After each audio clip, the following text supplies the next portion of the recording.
Depuis le début de la saison, Gilles nous parle d'un film qu'on aurait pu voir sur grand écran, mais finalement non. C'est le Kiki l'a pas fait.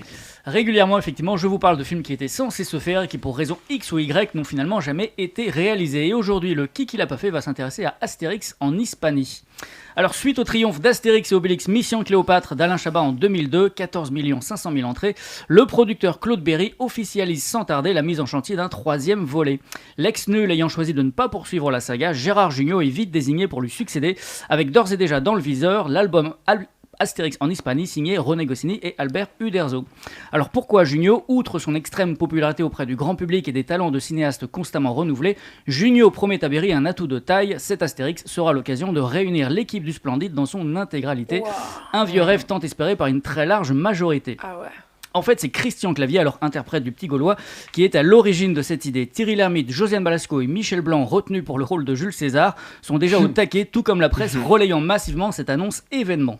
Qui donc aurait pu prévoir ce coup de tonnerre survenu lors de l'été 2003, cet ahurissant revirement de dernière minute ? Non, Astérix en Hispanie ne verra pas le jour. Alors, quelle en est la raison ? Eh bien, elle est toute conne. Berry n'a pas renouvelé son contrat avec Uderzo, une bête erreur de débutant. Avant de fanfaronner au sujet de cet énième film, il aurait dû préalablement s'assurer d'un hypothétique accord, ce qui n'était pas le cas. Oh non.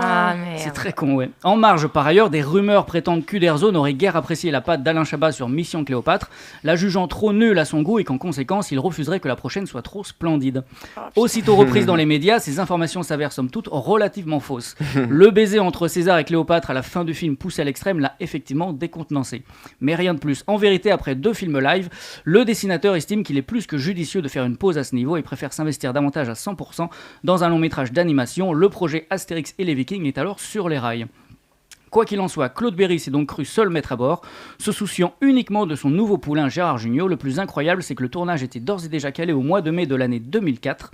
Et abattu, l'acteur-réalisateur confie au terme de cette horrible douche froide : « Je ne suis ni aigri ni frustré, si ce n'est que j'ai passé 8 mois à écrire et préparer un film.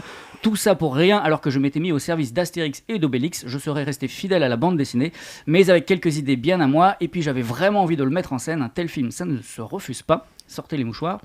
En 2008, Uderzo, sur la défensive, révèle quant à lui au Figaro : « J'avais accueilli Gérard Jugnot chez moi afin que nous parlions ensemble de son projet d'Astérix en Hispanie. Claude Berry était présent lors de notre discussion.